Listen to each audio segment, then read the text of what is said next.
Bonjour à toutes et à tous et bienvenue dans la chaîne de podcast de la filière ORCID, la filière de santé des maladies rénales rares.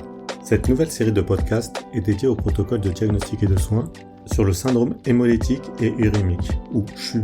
Ce PNDS a été publié en 2021 sur le site de la HAS, la Haute Autorité de Santé, et a été coordonné par le professeur Éric Rondeau, membre du Centre de référence microangiopathie thrombotique, CNRMAT, et par le docteur Anne-Laure Cillier-Leclerc, membre du Centre de référence des maladies rares rénales de la Réunion et du Grand Est, ou MAREJ, sous l'égide de la filière ORCID et de la filière MARI. Aujourd'hui, on parle du CHU typique lié à la bactérie E. coli. Pour en parler, nous retrouvons le docteur Emery, néphropédiatre. Bonjour docteur. Bonjour. Comment cette forme de CHU se développe-t-elle ? Le CHU typique est le plus souvent la complication d'une infection digestive à des Escherichia coli producteurs de chicadoxine, appelés les STEC. Ces bactéries vivent naturellement dans le tube digestif des bovins, des ovins et des équidés. La contamination est le plus souvent alimentaire, par consommation de produits animaux, la viande ou les produits laitiers, mal cuits ou consommés crus. Les fruits ou les légumes frais, ayant été en contact avec des steaks, peuvent être également à risque, ou par de l'eau souillée, ou par contact direct avec les animaux de la ferme, ou encore par transmission manuportée. Une fois ingérées, ces bactéries vont libérer des toxines, induisant des lésions de l'endothélium vasculaire, c'est la couche de cellules qui tapissent les vaisseaux sanguins, ce qui peut mener au développement d'un CHU. En France, on observe environ 100 à 160 cas par an chez l'enfant. Les sérogroupes les plus fréquemment retrouvés actuellement sont notamment O26 et O80.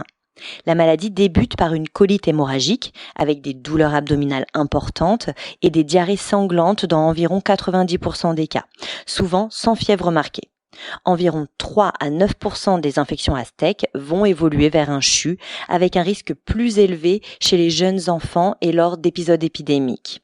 Il est important de rappeler que le CHU typique fait l'objet d'une surveillance épidémiologique nationale. Chaque cas doit être signalé à Santé publique France, ce qui permet d'identifier rapidement d'éventuels cas groupés ou des sources communes de contamination.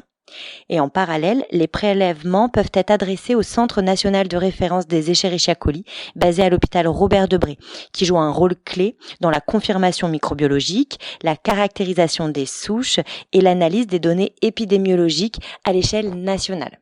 Combien de temps après la diarrhée apparaît le CHU ? Le CHU survient le plus souvent dans la semaine suivant le début des symptômes digestifs, mais ce délai peut varier de quelques jours à environ un mois. Dans certains cas, il peut même survenir sans diarrhée clairement identifiée.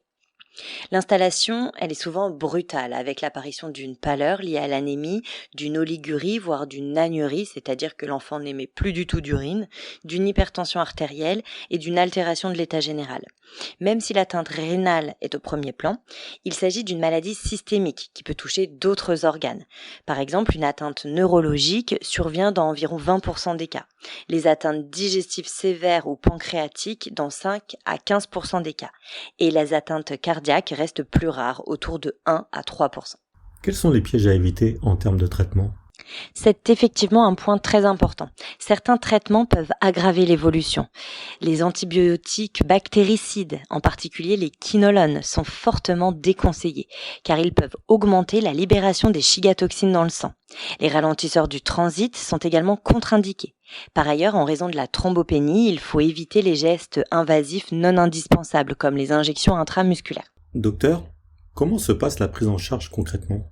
Elle est essentiellement symptomatique et multidisciplinaire, souvent en milieu spécialisé.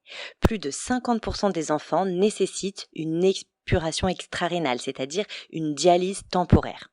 La gestion de l'état d'hydratation est particulièrement délicate, car il peut exister à la fois une déshydratation initiale et une surcharge liée à l'insuffisance rénale. Donc l'évaluation de la volémie, notamment par échographie cardiaque, elle est essentielle. On corrige également les complications métaboliques comme l'hyperkaliémie ou l'acidose, on traite l'hypertension artérielle et on transfuse des concentrés de globules rouges en cas d'anémie mal tolérée ou d'hémoglobine vraiment basse. En revanche, les transfusions de plaquettes ne sont pas recommandées en l'absence de saignement, car elles pourraient aggraver la microangiopathie. Dans les formes sévères, avec atteinte extrarénale, notamment neurologique ou cardiaque, un traitement par inhibiteur du complément, comme l'éculizumab, peut être discuté dans des centres experts. Maintenant, je voudrais savoir, après la guérison, y a-t-il des séquelles? Oui, et ça c'est un message très important. Même en cas de récupération rénale complète, les patients sont considérés comme à risque de maladie rénale chronique et ils doivent bénéficier d'un suivi prolongé. On recommande un suivi pour tous à 1 mois, 6 mois et 1 an, puis la fréquence sera adaptée selon l'évolution. On surveillera la tension artérielle, la protéinurie et la fonction rénale. Des complications tardives comme une hypertension, une protéinurie persistante ou une insuffisance rénale chronique peuvent apparaître parfois des années plus tard.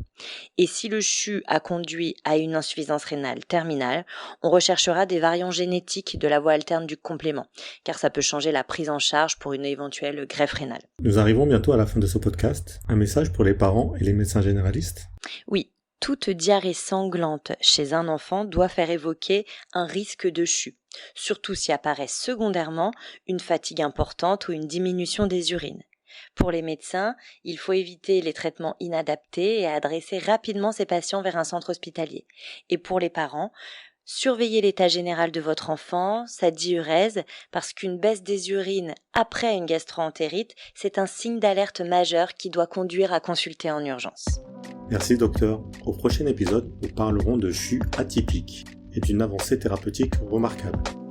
Merci à vous, chers auditeurs et auditrices, pour votre écoute. N'hésitez pas à consulter le site de la HAS et de la filière Orchid pour retrouver le PNDS complet et des ressources d'information pour les patients et les professionnels.